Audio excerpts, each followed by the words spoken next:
knows that the ginger has been grown in the southern part of Kaduna State since about 1927, and it has steadily increased in its importance as a valuable commodity over the intervening years.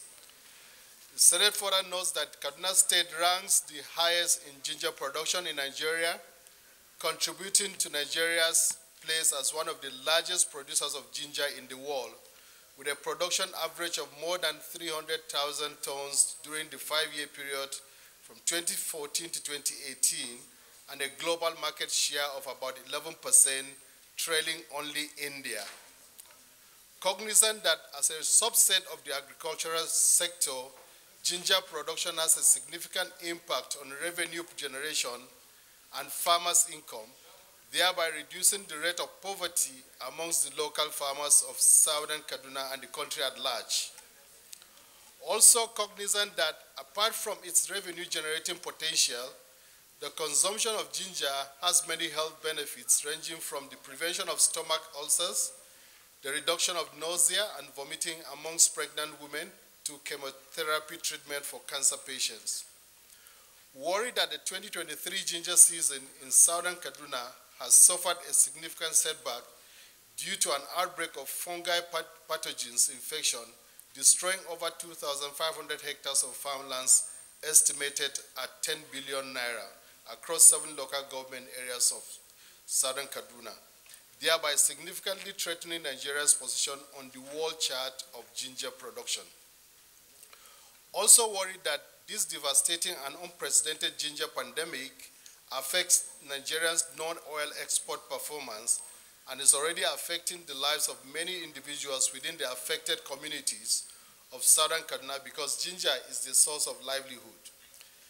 Disturbed about the public health risk of this deadly disease because research has revealed that organisms that affect plants may develop some sort of host jumping with mutation or development of the mechanism switching over to the host and the pathogen that was earlier infecting plants changing and affecting human beings.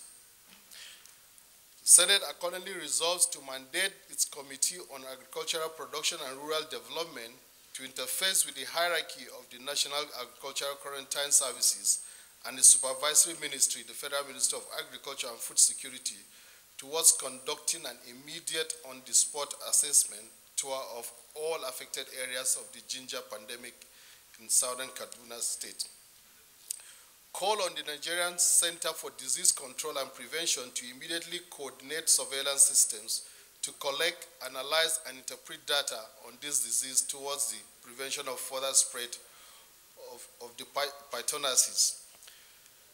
Also call on the National Emergency Management Agency, NEMA, to immediately and as a matter of particular urgency provide palliatives to the affected ginger farmers of Southern Kaduna whose means of livelihood has been completely crippled by the disease that has destroyed their production of the rhizome. Mr. President, distinguished colleagues, I am Senator Titus Zam. I represent the people of Benue Northwest Senatorial District. Mr. President, I rise to add my voice to the need to protect producers of ginger in Southern Kaduna and to support every effort towards resolving the challenge posed by this disease on ginger production. We second the motion ably moved by Senator Katung on the prevailing condition in ginger production in Southern Kaduna. And the farmers of Kaduna South are contributing towards the global ginger production. And it is interesting to note that Nigerian ginger is highly rated in the international commodity market, most particularly in the Middle East and the Far East. Thank my colleagues for their contributions. Leader of the Senate.